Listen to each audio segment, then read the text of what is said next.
بسم الله الرحمن الرحيم. السلام عليكم ورحمة الله وبركاته. How are you, my students? I hope that you're happy and healthy and ready for the fourth part of the expansion. If you can open your books, page 68.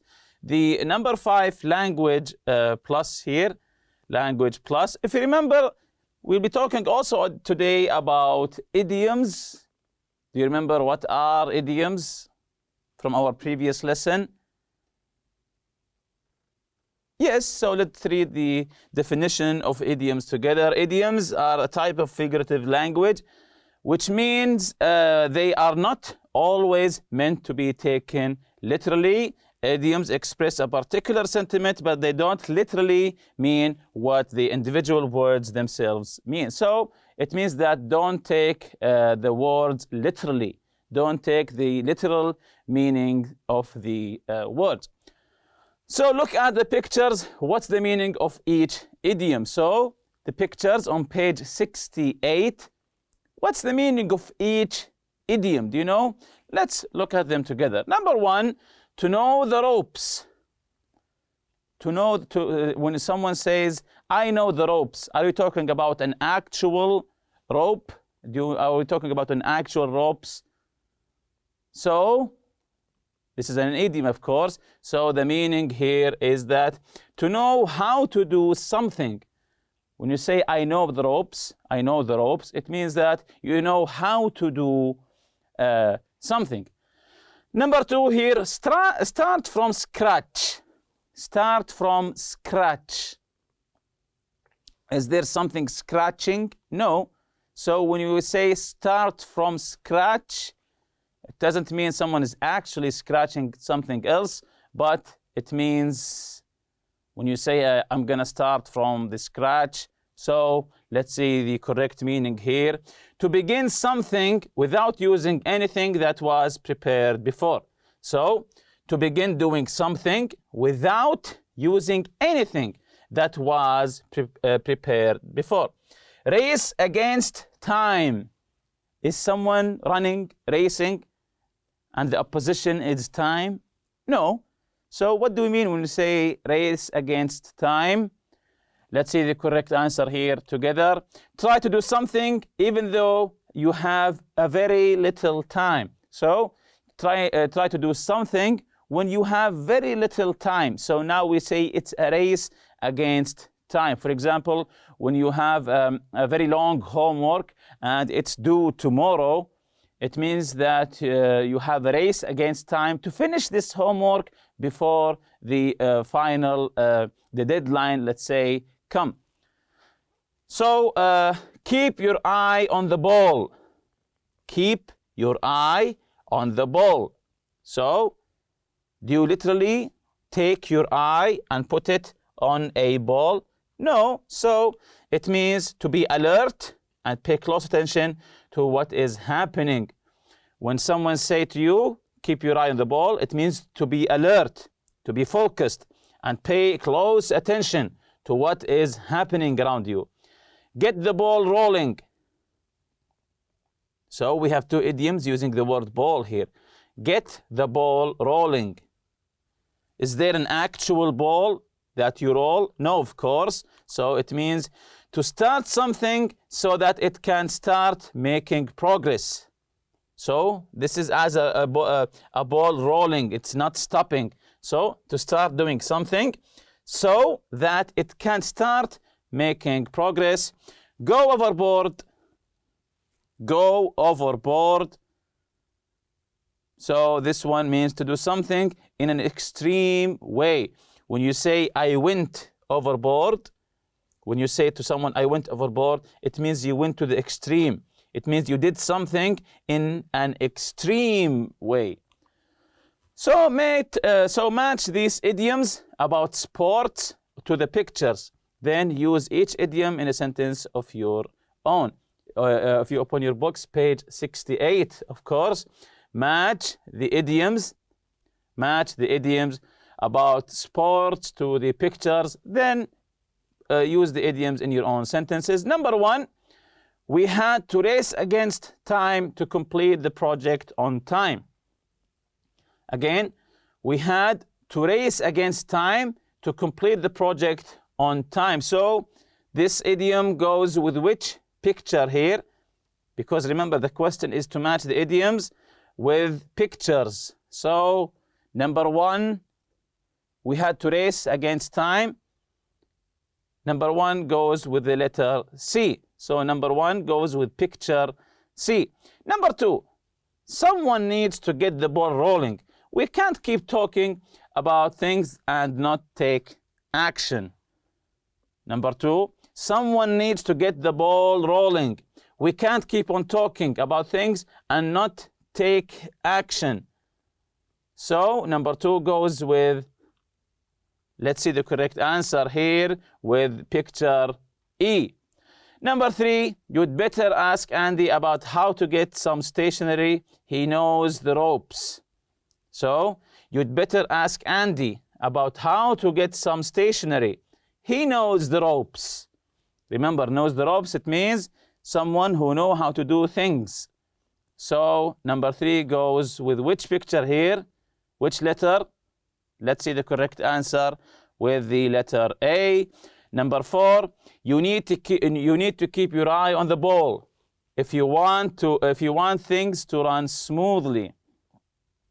So you need to keep your eye on the ball if you want things to run smoothly. So number four goes with which letter here?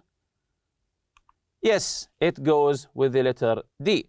Number five, having worked through the night, we found out that the subject had changed. So we had to start from scratch and make a new poster. So they're making a poster here. Having worked through the night, we found out that the subject had changed. So we had to start from scratch, from the beginning, using different materials and make a new poster. So number five goes with B. Number six, in her attempt to do the best she could, she went overboard and invited far too many guests to the wedding. So in her attempt to do the best she could, she went overboard to the extreme and invited far too many guests to the wedding. So number six goes with F. Number six here, writing. Tools for writing, avoiding wordy sentences. Wordy sentences, sentences with too many words that are unnecessary. Let's read and understand what does this mean. Wordy sentences can make it difficult for readers to understand your meaning. Try to write clear and direct sentences so that your ideas are easy to follow. So this is an easy task here. Write clear and direct. Don't use too many words. Let's take some examples here. Avoid unnecessary repetition of words or ideas. So let's take the wordy, then the revised version. All the clothes in her wardrobe are quirky and unusual. So this is too many words here. All the clothes in her wardrobe are quirky and unusual. The revised here, her wardrobe is quirky. So they have the same meaning. The difference is that here there are too many words. This one is direct and clear. This one, the revised version, is direct and clear. Her wardrobe is quirky because we understand wardrobe, it means the clothes inside the wardrobe. Number two, delete unnecessary words and replace wordy phrases with more concise words. So delete unnecessary words and replace wordy phrases with more concise words. Let's see the wordy version here. In spite of the fact that they don't have much in common, they still seem to get along. Again, in spite of the fact they don't have much in common, they still seem to get along. Let's see the revised version here. Although they don't have much in common, they still get along. So this one is, you notice this one is shorter and also it's clear. Although they don't have much in common, they still get along. So we deleted some unnecessary words and replaced wordy phrases with more concise words. So we say they still get along instead of they still seem to get along. Just say get along is enough. So this is the meaning of wordy sentences. It means sentences with words that are unnecessary to deliver the meaning. So inexperienced writers often think that using a lot of words to say something is better. So some inexperienced writers with no experience, think that the more words you put, the better article there will be, and this is wrong.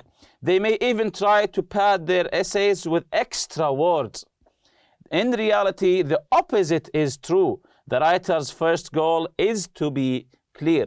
The best thing is to be clear. So not the number of words you put, it's the clarity of the article and the ideas of the article.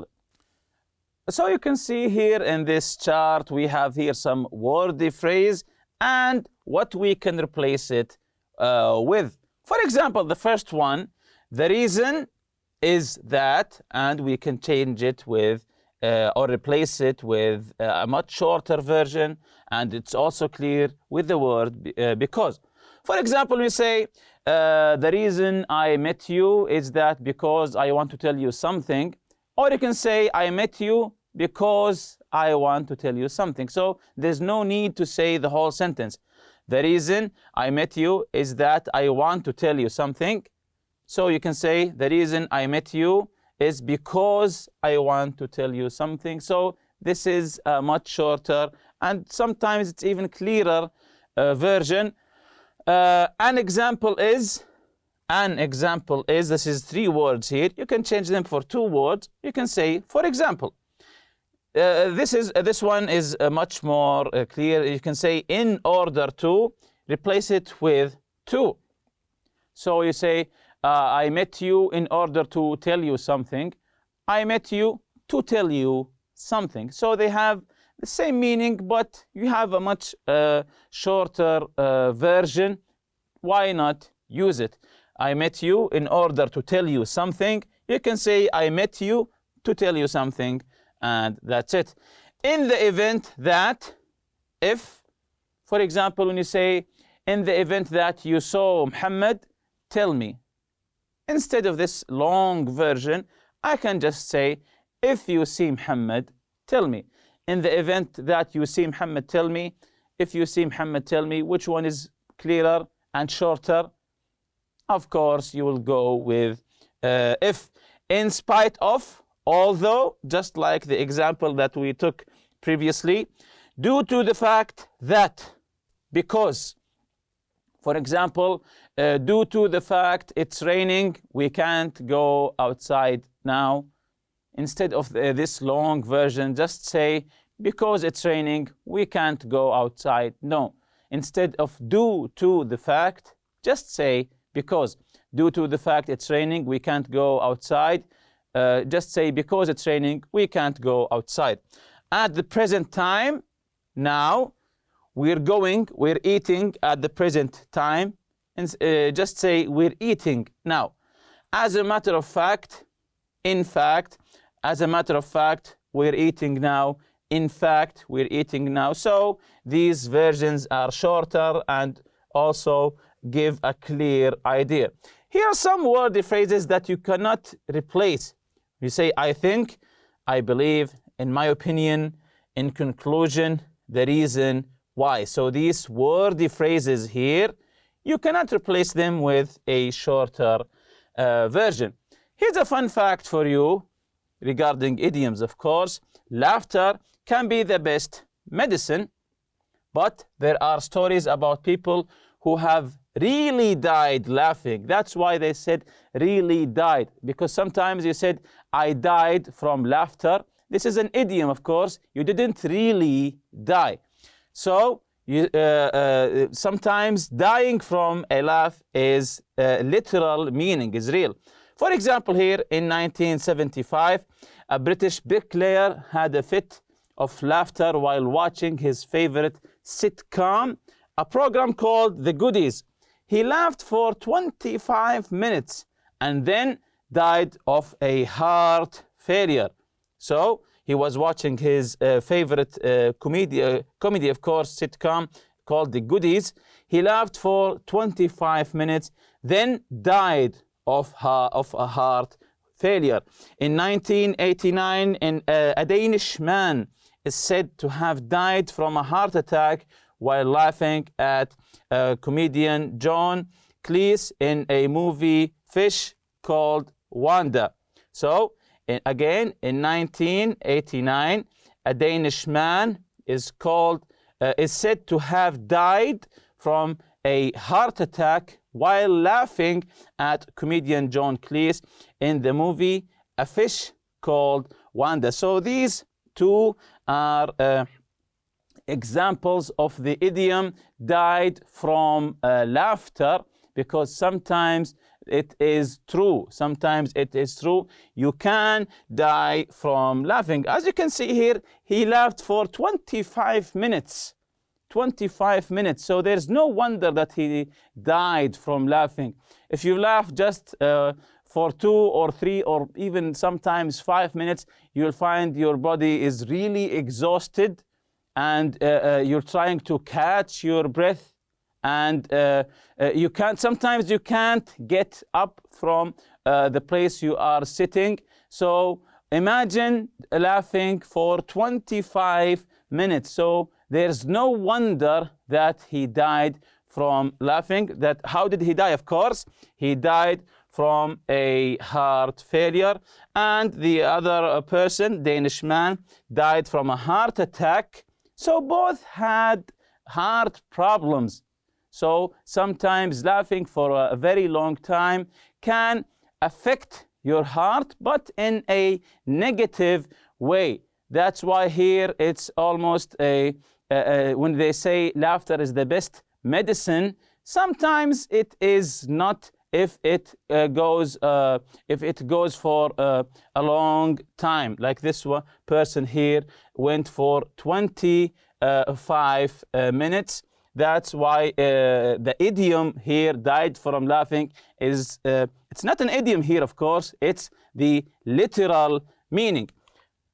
And with that, we reach the end of this lesson. See you next lesson, inshallah. سبحانك اللهم وبحمدك أشهد أن لا إله إلا أنت أستغفرك وأتوب إليك. السلام عليكم.